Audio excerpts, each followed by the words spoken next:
Tackling crime is a deft political art. Over the years, leaders have tried many strategies: mass incarceration, stiff punishment. Well, none of it has been a complete success. Britain's Prime Minister Boris Johnson has a new strategy now: GPS tagging. Offenders will have to wear a tracking anklet, and cops will know their whereabouts at all times.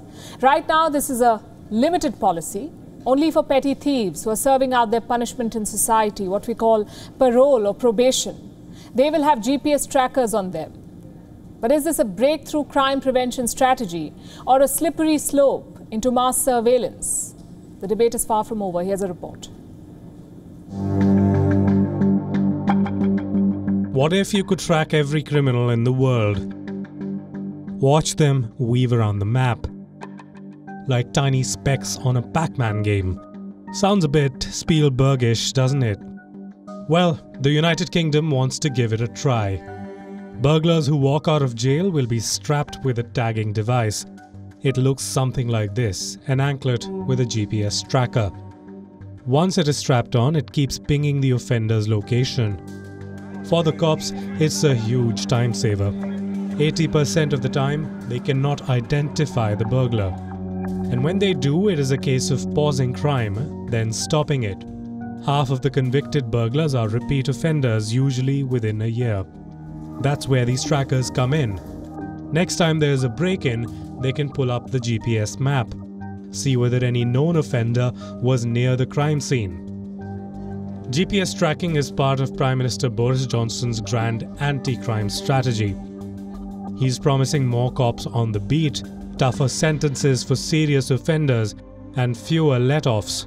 Basically, no more bumbling Bobby's narrative. But slapping a tracker on human beings can be controversial, criminals or not. So what is the criteria here? The anklet is for burglars who've served more than 12 months in jail. In other words, career offenders. The tracker goes on once they are on probation. That's when you serve a court sentence outside jail. This could be unpaid work, or in this case, living under constant surveillance. 19 police departments will try them out first, and once it goes national, 7,000 offenders will be tagged every year. The government doesn't see this as a burglar alarm. They want trackers for all kinds of serial offenders. Reckless drivers, street brawlers, you get the gist. In fact, Britain already uses trackers on certain criminals, namely sex offenders and domestic abusers. These anklets enforced what is called an exclusion zone. If sex offenders attempt to approach their victim's address, the tracker alerts authorities. It's proven to be an effective deterrent, but these new tags are more sophisticated. It is 24/7 unfiltered surveillance, so naturally there is opposition. 40 rights groups have condemned the new tracking system. They say migrants on bail will now have to wear anklets. Until now, convicted migrants could move around in an assigned area.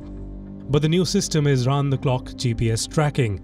This isn't just an issue in Britain. Globally, tagging criminals is a controversial topic. Australia's Victoria State introduced tagging for young criminals in 2018. Brazil used it to kickstart their early prison release program. South Africa introduced tagging to reduce prison overcrowding. And in the US, California used it to target sex offenders. Different reasons, but the opposition was the same.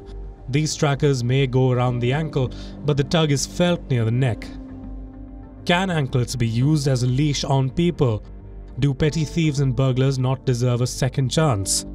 Debatable, but then again, if you're a repeat offender, chances are you've already burned through that second chance.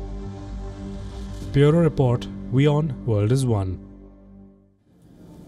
WION is now available in your country. Download the app now and get all the news on the move.